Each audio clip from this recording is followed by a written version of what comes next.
Cues US markets की तो कमजोर क्लोजिंग रही, क्या क्यूज है ओवरऑल?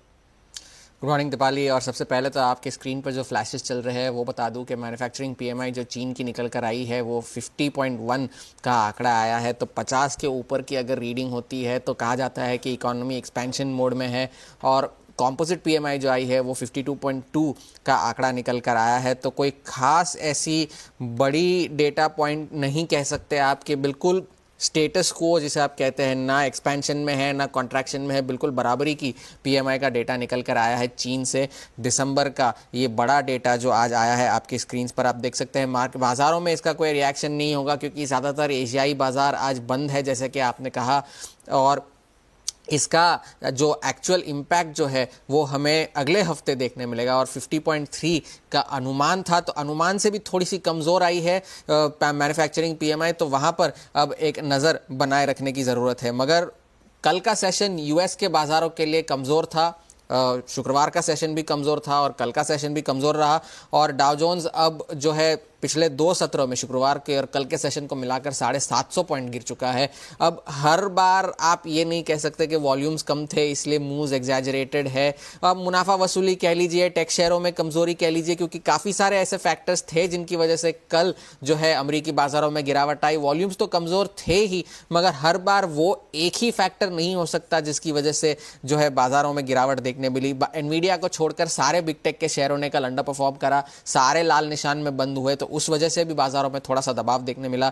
और पिछले 8 सत्रों में तीसरी बार ऐसा हुआ कि S&P 500 और नैस्डैक 1% या उससे ज़्यादा की गिरावट के साथ बंद हुए हैं। तो दबाव हमें पिछले 8 से 10 सत्रों में देखने मिल ही रहा है। ऊपरी स्तरों से जो मुनाफा वसूली हमें देखने मिल रही है यूएस के बाज़ारों में। अब इस साल की अगर हम बात करें तो ये साल जैसे बिग टेक के जो शेयर है उन्होंने ही बाजार को ऊपर बनाए रखा है। इस वजह से अगर आप वो ईयर टू डेट रिटर्न्स देखेंगे तो नैस्डैक में 30% की तेज़ी देखने मिली है और डाउ जोन्स ने अंडर परफॉर्म करा है। सिर्फ 13% की तेज़ी हमें नैस्डैक में देखने मिली, डाउ जोन्स में देखने मिली है।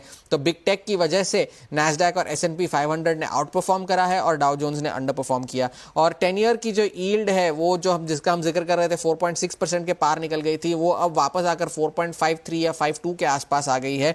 और डॉलर अभी भी 108 पर बना हुआ है। जो ब्लूमबर्ग का जो डॉलर स्पॉट इंडेक्स है वो 2015 के बाद उसका ये सबसे अच्छा साल होगा 2024 का। तो वहाँ नज़र बनाए रखने की ज़रूरत है। कल हम बात कर रहे थे एलिवेटेड एक्सपेक्टेशंस की, तो वो एलिवेटेड एक्सपेक्टेशंस क्या है इसकी मैं एक मिसाल दे देता हूँ। ब्लूमबर्ग ने 19 एनालिस्ट का एक सर्वे किया, उनमें से कोई ऐसा एनालिस्ट नहीं है जो ये कह रहा है कि S&P 500 2025 में इन स्तरों से नीचे बंद होगा, यानी कि नेगेटिव रिटर्न्स होंगे 2025 में। ये किसी का मानना नहीं है। और कुछ एनालिस्ट, फंडस्ट्रैट एक ब्रोकरेज है, उन्होंने ये भी कहा है कि ये जो कमज़ोरी हमें दिसंबर के कुछ आखिरी दिनों में देखने मिल रही है वो एक बेस बन रहा है कि जनवरी में हमें रैली देखने मिले जब बाजार का पार्टिसिपेशन फिर से नॉर्मल हो जाएगा।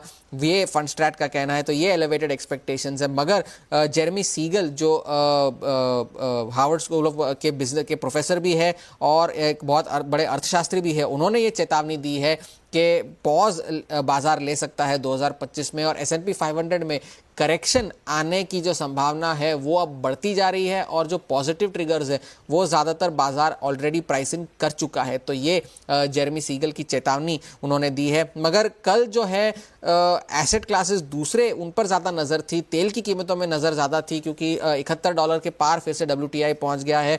2 हफ्तों के सबसे ऊपरी स्तरों पर 100 DMA के ऊपर कारोबार कर रहा है WTI का जो फ्यूचर्स है। और एल्गो ट्रेडर्स जो है वो ब्रेंट में अब नेट लॉन्ग हो गए हैं, जबकि अक्टूबर के मध्य अक्टूबर से वो नेट शॉर्ट थे, अब वो नेट लॉन्ग हो गए हैं ब्रेंट में।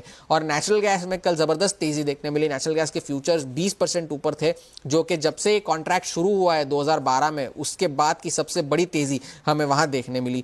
तो नेचुरल गैस पर नज़र रखने की ज़रूरत है।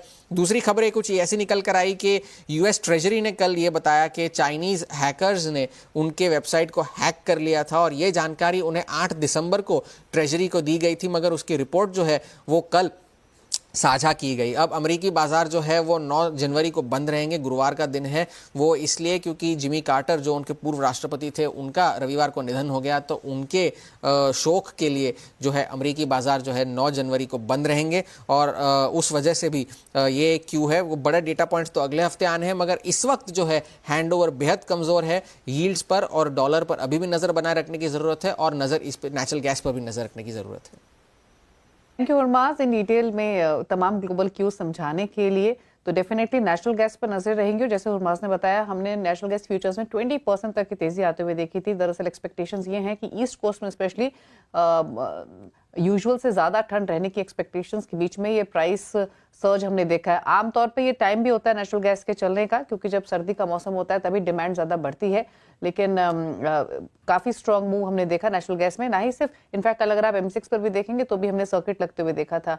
तो डेफिनेटली कमोडिटी फोकस में रहेगी, और साथ ही साथ कच्चे तेल पर भी नजर रहेगी, जहां पर ब्रेंट $74 के आसपास कर रहा है ट्रेड। तो चलिए इन तमाम संकेतों के बीच में आज शुरुआत कैसे